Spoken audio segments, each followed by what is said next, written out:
Whispers Around the World, a Heal Our World book from SufferingWell. Chapter 45, Heartfelt Reflections.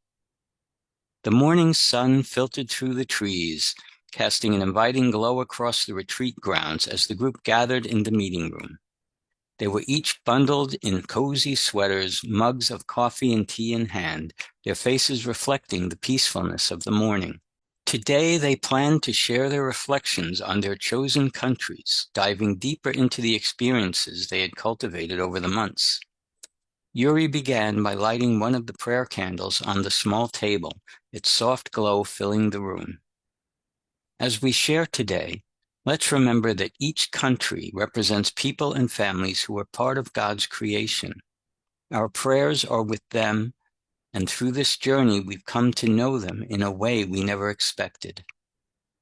The group nodded, each person feeling a sense of reverence as they prepared to share. Patricia spoke first, her voice thoughtful as she described the struggles and triumphs she'd encountered while learning about Greece. I think the most surprising thing I've learned is how the Greek people cling to their traditions even in difficult times. They're proud of their heritage, and they find comfort in it, she said. It's reminded me that even when we face hardship, holding on to our roots, our faith, our family, can give us strength. The group listened, clearly moved by her reflections. Patricia's insights resonated with them, and they took a moment to pray for the people of Greece, asking for peace and resilience. Next, Audrey shared her experiences with Brazil, describing the beauty of the Amazon rainforest and the challenges it faced. It's like a treasure trove of God's creation, she said, her eyes alight with wonder. But it's also fragile, constantly threatened by human activity. I've been praying for its protection and for the people who call it home. They prayed for Brazil, Paulette adding a quiet reflection of her own. I think of St. Francis of Assisi and his love for all creation. Our world is a gift, and it's up to us to care for it. Thank you, Audrey, for reminding us of that. Each person took turns sharing, their words laced with both joy and sorrow as they described the lives and landscapes they had come to love through prayer. Ruth spoke softly about Burundi, her heart moved by the stories of resilience she had discovered. It's a land of contradictions, she said. There's so much beauty, but also so much suffering. And yet the people hold on to hope. They've taught me to find beauty even in hardship, to see God's hand in every situation. The group sat in silence for a moment, their hearts full as they reflected on Ruth's words. Paulette lit a candle for Burundi, asking for God's blessings on the people there, and the soft glow filled the room with a sense of closeness. When it was Ken's turn, he shared first about Guatemala and Lebanon. Then he grinned, holding up a well-loved book on Mongolia. I'll admit, I picked Mongolia partly for the adventure of it. Camels, wide-open spaces, the Gobi Desert. It's a fascinating place. But I've also come to appreciate the simplicity of their way of life. They have a deep connection to the land, and they remind me of the importance of living with purpose. He paused, his expression more serious. I've also realized that in some ways, their struggles are like ours. We all face challenges, whether they're physical, emotional, or spiritual. My prayers for Mongolia have become prayers for all of us, that we might find strength and peace in whatever we face.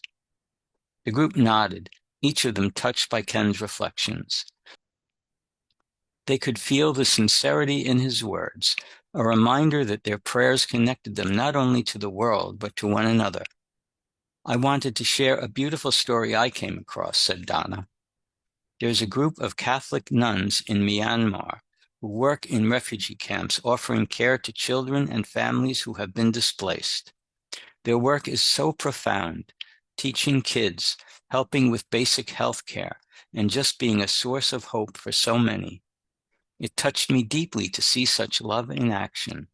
I pray that these sisters continue to receive the resources they need to keep going, and I hope our prayers uplift them and all those they serve.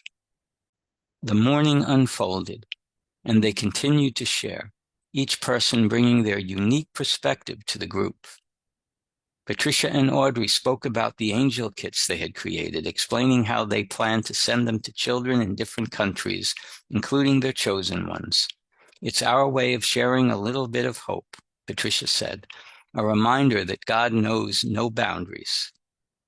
The group prayed over the kits, asking that they might bring joy to the children who received them. Yuri felt a surge of gratitude as she looked around the room, each face reflecting the love and generosity that had grown among them. On the way to lunch, Donna broke off from the group to go into the retreat center's chapel for a few moments of silence.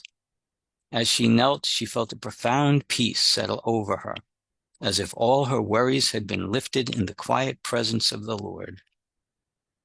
After a lunch filled with laughter and shared stories, they spent the afternoon in quiet reflection, taking walks around the meeting grounds, journaling, or simply sitting in prayer. The retreat had become a time of healing, a tender rhythm of connection and peace. Donna found herself praying more deeply as she walked, her heart overflowing with gratitude for the new friendships and purpose she'd discovered. Walking around the retreat garden path, Bethann marveled at the beauty around her, realizing it had been years since she'd taken the time to simply be still in God's presence. Sitting alone by the lake, Bethann felt an unexpected rush of emotion, and in a whispered prayer, she asked God to help her open her heart once more. Bill walked around the lake. He paused, taking in the view. Being out here in nature, Lord, it just reminds me of how vast you are, he mused. And yet, despite that vastness, you care about each one of us. You meet us right where we are. That's a miracle in itself. Walking along the retreat grounds, Frank joined a few others in a prayer walk. As they prayed for the world around them, he felt a strange but beautiful connection to people he had never met, their needs echoing in his own heart. He realized with gratitude that he was part of something much bigger than himself, something that reached beyond his past and into the lives of others. He left the group when they reached the chapel and went inside. Frank knelt in front of the altar, his heart full as he offered a silent prayer of thanks. He felt tears welling up as he acknowledged the ways God had moved in his life since he joined the group. For the first time, he truly understood that he was loved, forgiven, and called to share that love with others. His past no longer felt like a burden, but a part of his story that God could use to bring healing to others. The sun began to dip below the trees. They gathered around the campfire once more, sharing their favorite moments from the day. Ken surprised everyone by pulling out a guitar he'd borrowed, strumming a few chords as he led them in a simple song of praise. The fire crackled as they sang, their voices mingling with the sounds of the forest. In that moment, Yuri felt a deep sense of belonging, a quiet joy that seemed to wrap around them like a comforting blanket. As they sang, Paulette held up the prayer candles one by one and passed them around. They each took a candle, offering a prayer for their chosen country, asking for God's healing touch. It was a sacred moment, a reminder of the power of faith, and they could feel the presence of God among them, a powerful, abiding peace. Donna thought about surrendering everything to God and felt a tug at her heart.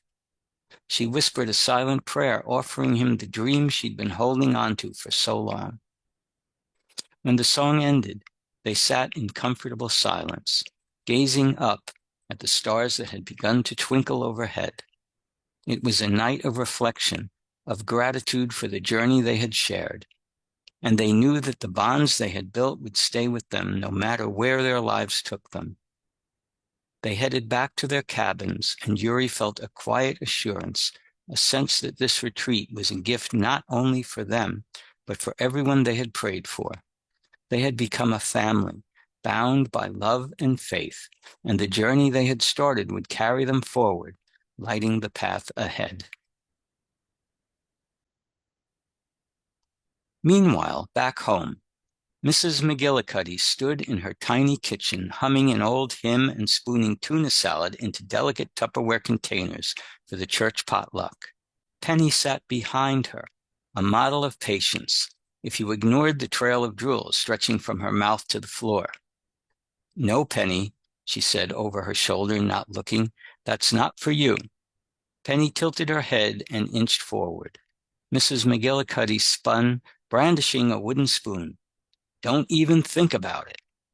Penny sat back and wagged her tail innocently, but her eyes never left the tuna. "You are a terrible liar," Mrs. McGillicuddy muttered, turning back to the counter. "You get that from Ken." As if to prove her point, Penny crept one paw forward. Mrs. McGillicuddy didn't even look. "I said no." Penny gave an exaggerated sigh and slumped dramatically onto the floor like she had been mortally wounded by neglect. "Don't give me that," she said, chuckling. "You had toast this morning with peanut butter. 3 pieces. Penny perked up at the words peanut butter.